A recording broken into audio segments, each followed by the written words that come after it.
Hello, all wonderful folks. Welcome. Today I am going to talk on systems thinking.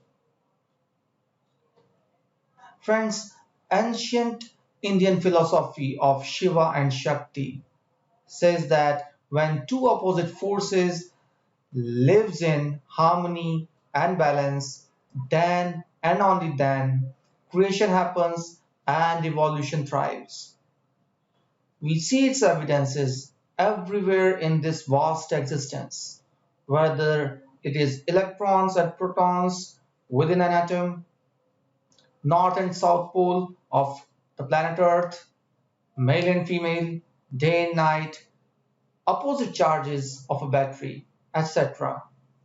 Whenever opposite forces come together and live in harmony and with balance, creation happens and evolution thrives.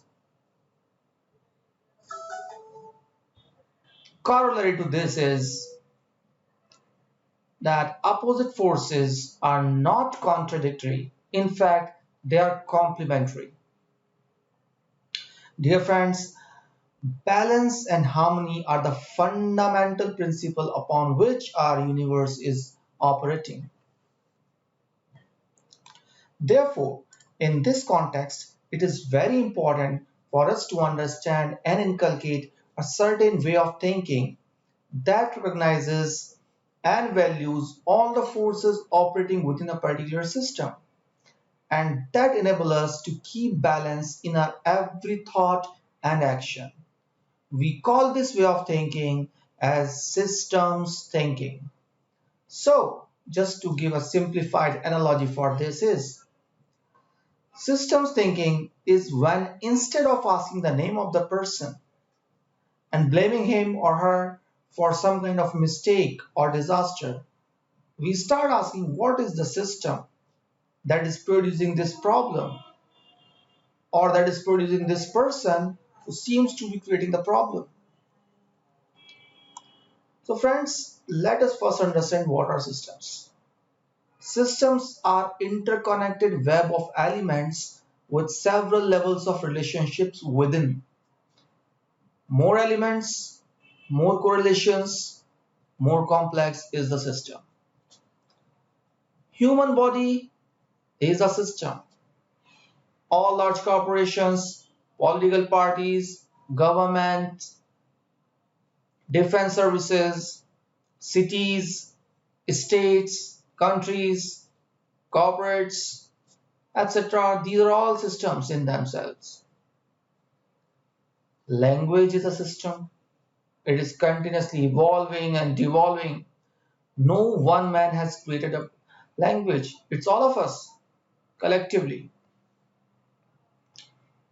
Systems are highly ordered and chaotic. They have self-organizing and self-sustaining capabilities. We can think of systems as living organisms, and I'm saying literally as living organisms. Systems behave, they exhibit behaviors like fear, love, attack, reproduction.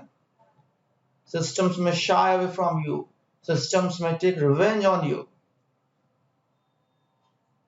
Now, naive people get into the system and try to provide solution and change the system, not considering and respecting all the forces which are already operating within the system. Now, if you change something without considering all the forces, respecting all the forces all which are already operating within the system, then the system backfires, and that's what happened with America when they started waging their war against terrorism. They entered into the war. They wanted to forcefully eradicate terrorism.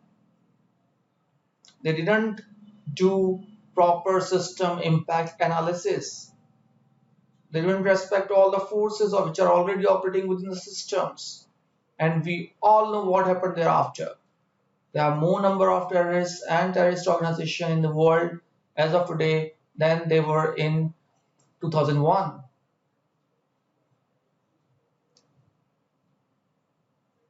Another important point to understand in context of systems thinking is that growth at all cost is cancerous. I repeat, growth at all cost is cancerous. So what is a cancer? It is simply domination of one kind of life energy over other kinds of life energies within human system. For example, as of now, humans as species are dominating this planet Earth at the moment, and we think we are the only species on this planet who have all the authorities and rights in every sense, and hence humans are becoming cancerous for this planet. Now, as we learned, what are systems? Now, let us try to understand why systems thinking is so important. It is a fact that to make long-lasting, meaningful impact on the world, you need to be dealing with systems. We are part of systems. We are systems. In order to live, survive, and thrive, or to make any impactful change, we need to deal with different systems, maybe political systems, social, cultural, philosophical systems, technical systems, cultural systems. So first of all, we need to understand systems. We need to identify and understand the nature of forces which are already operating within a given system. System thinking provides us the opportunity to approach towards a problem holistically instead of locally. It is an inclusive way of thinking. Failure in understanding systems thinking leads to disasters like poverty, global warming, terrorism, drug addiction, epidemic, computer viruses, spam emails, so on and so forth. Because if you look at these problems, these are not personal or local problems. These are global problems. None of us want these problems, but yet collectively we all are producing these problems. Therefore, fate of humanity depends upon our ability to understand systems and apply systems thinking. Now, friends, systems thinking has become a buzzword these days across corporate industry and discussions all around the world. It's part of discussions around agile transformation and on how to inculcate systems thinking in our daily lives to make this world a better place.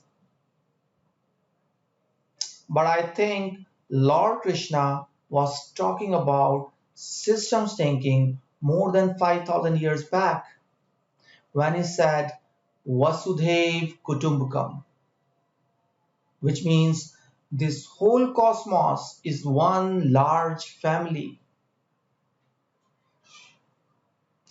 I think it's time to comply with it.